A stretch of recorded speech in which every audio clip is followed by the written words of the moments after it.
നോക്കൂ ഫ്രണ്ട്സ്, ഖത്തറിലെ ഒരു പാർക്കിൻ്റെ ഒരു ചെറിയ വ്യൂ ആണ് കേട്ടോ ഇത്. ഈ ഖത്തറിലെ മുന്തസ എന്ന് പറയുന്ന സ്ഥലത്ത് മുന്തസ പാർക്ക് എന്നാണ് ഇതിന് പറയുക. ഇതിൻ്റെ ചെറിയൊരു വ്യൂ ആണേ. രാവിലെ ഒരു മോർണിംഗ് വാക്കിന് ഇറങ്ങിയതാണ്. അപ്പോൾ എനിക്ക് തോന്നി ഇത് കൂട്ടുകാരിലേക്കും കൂടെ എത്തിക്കണം എന്ന്. നമുക്ക് എന്തൊരു ഭംഗിയാന്ന് നോക്ക്. ഇത് ഈ ഫോൺ അത്ര വലിയ ഇതില്ലാത്തതുകൊണ്ട് ഇച്ചിരി ക്ലാരിറ്റി ഒക്കെ കുറവാട്ടോ. എന്നാലും കണ്ടോ, വളരെ മനോഹരമായൊരു വ്യൂ ആണ്. നമ്മുടെ നാട്ടിലെ പോലെ പക്ഷികളൊക്കെ ഉണ്ട് കേട്ടോ ഇവിടെ. അതുപോലെ തന്നെ വേറൊരു പ്രത്യേകത എന്ന് പറയുന്നത് എന്താ അറിയോ, നാട്ടിലെ മൈനയില്ലേ, നാട്ടിലെ നമ്മുടെ മൈന ഇഷ്ടം പോലെ ഇപ്പോൾ ഖത്തറിലേക്ക് ചേക്കേറിയിട്ടുണ്ട്. ഇവിടെ ഖത്തർ ഗവൺമെൻറ് അത് നോട്ട് ചെയ്യുകയും ചെയ്തിട്ടുണ്ടെന്ന് തോന്നുന്നു. എന്തായാലും ഭയങ്കര മനോഹരമായൊരു വ്യൂ ആണ്. ഇത് കണ്ടോ, ഒരുപാട് പ്രാവുകളുണ്ട് കേട്ടോ ഇവിടെ. കാണിച്ചു തരാം.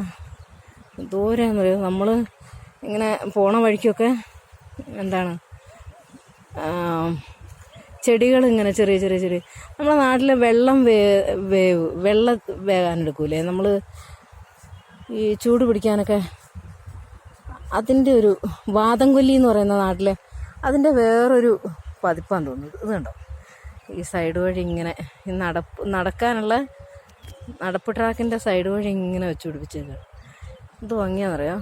ഇത് മാത്രമല്ല കേട്ടോ, പലതരത്തിലുള്ള ചെടികൾ. ഇത് കണ്ടോ, ഇത് വേറൊരു നമ്മുടെ കടലാസ് റോസില്ലേ നാട്ടിലെ, കണ്ടോ, ഇതിങ്ങനെ പല ഇങ്ങനെ എന്താ പറയുക കള്ളികളായിട്ട് തിരിച്ച് വളരെ മനോഹരമായിട്ട് വെച്ചിരിക്കുകയാണ്. നമ്മുടെ നാട്ടിലെ കോഴിക്കോട് പാർക്കിൻ്റെയൊക്കെ ഒരു ഇതുണ്ടോ, പ്രാവുകളെ കാണാൻ പറ്റുന്നുണ്ടോ? എത്ര രസം അറിയോ, എന്ത് മനോഹരമെന്ന് അറിയോ. നമ്മളടുത്തൂടെ ചെല്ലുമ്പോഴത്തേനും ഇവരങ്ങ് പറക്കും കേട്ടോ. ഒത്തിരി ആൾക്കാരുണ്ടേ, നോക്കണേ, നോക്കിയോട്ടോ.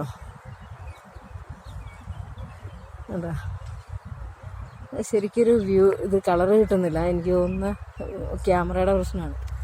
ഓക്കെ, പിന്നെ മോർണിംഗ് വാക്കിന് ഇറങ്ങിയ ആൾക്കാരുണ്ട് കുറേശ്ശെ അവിടെ ഇവിടെയൊക്കെ ആയിട്ട്. ഇത് കണ്ടോ മൈന, ഉണ്ടോ മൈന ഒരുപാട് നാട്ടിൽ നിന്ന് ഇവിടേക്ക്.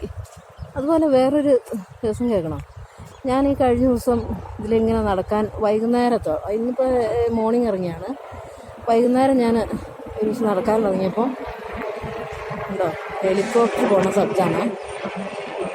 ഹെലികോപ്റ്റർ പോണ ശബ്ദമാണ്, വളരെ താന്ന് പറക്കുമ്പോൾ. പിന്നെ ഇപ്പോൾ ഇത് പഠിക്കാൻ ഉപയോഗിക്കുന്നതെന്ന് എനിക്ക് തോന്നുന്നു. ഞാൻ പറഞ്ഞു തന്നെ എന്താ പറയുക, ഞാൻ ഈ കഴിഞ്ഞ ദിവസം ഒരു വൈകുന്നേരം ഇങ്ങനെ നടക്കാനിറങ്ങിയ സമയത്തേ ഇവിടെ റോഡിൻ്റെ സൈഡിൽ ഈ ചെടി നനയ്ക്കാനായിട്ട് വെള്ളം തുറന്നു വിട്ടിട്ടുണ്ട്. ഞാൻ വെറുതെ ആ സൈഡിൽ കൂടെ നോക്കുമ്പോൾ ഒരു 3 കൊക്ക്, നമ്മുടെ നാട്ടിലെ കൊക്കില്ലേ, 3 ഉള്ളൂ കേട്ടോ. എങ്ങനെയോ വഴി തെറ്റി വന്നതാണെന്ന് എനിക്ക് തോന്നുന്നു. അത് ശരിക്കും പറഞ്ഞാൽ അത് വീഡിയോ എടുത്തിട്ടുണ്ടായിരുന്നു. ഞാനത് അന്നേരം എനിക്ക് ആ ഒരു മൈൻഡ് പോയില്ല, സോ എനിക്ക് എടുക്കാൻ പറ്റിയില്ല. അപ്പോൾ അതൊരു ഭയങ്കര ഒരു കാഴ്ചയായിരുന്നു കേട്ടോ. ഞാൻ കൊക്കിനെ ഇവിടെ വന്നിട്ട് ആദ്യമായിട്ട് കണ്ടതാണ്. ഓക്കെ, അപ്പോൾ ഇന്നത്തെ ഇത് ഇത്രയേ ഉള്ളൂ കേട്ടോ. ബാക്കി നമുക്ക് പിന്നെ ഞാനിതിൻ്റെ ബാക്കി ഭാഗം നാളെ ഇടുന്നതാണ്. ഓക്കെ.